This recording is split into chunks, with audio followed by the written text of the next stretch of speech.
Quand le 30 janvier 1933, le président du Reich, le maréchal von Hindenburg, nomme Adolf Hitler chancelier, les jours de la République de Weimar sont comptés.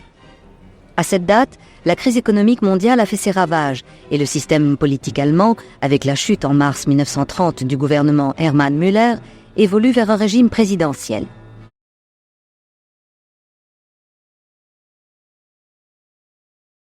Sans majorité parlementaire, les nouveaux chanceliers, Heinrich Brüning, Franz von Papen, puis Kurt von Schleicher, gouvernent à coups de décrets-lois et de dissolution de l'Assemblée, le Reichstag.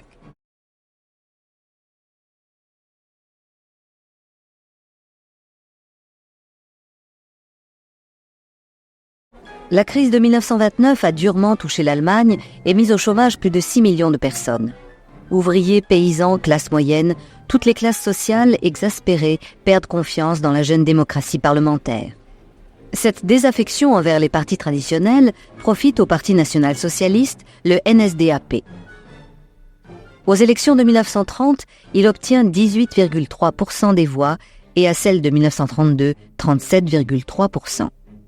Avec 230 élus, le parti d'Hitler est devenu le premier parti d'Allemagne. Soutenu par le haut patronat et les élites de l'Ancien Régime, Hitler postule à la chancellerie du Reich. Malgré ses réticences, Hindenburg obtempère et le nomme chancelier le 30 janvier 1933.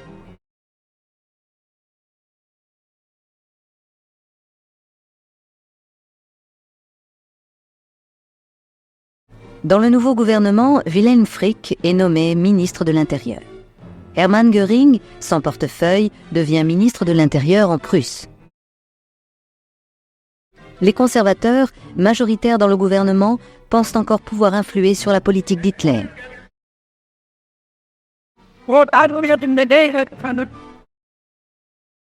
Une erreur fatale, car il ne faudra que quelques mois pour que le nouveau chancelier mette au pas l'Allemagne.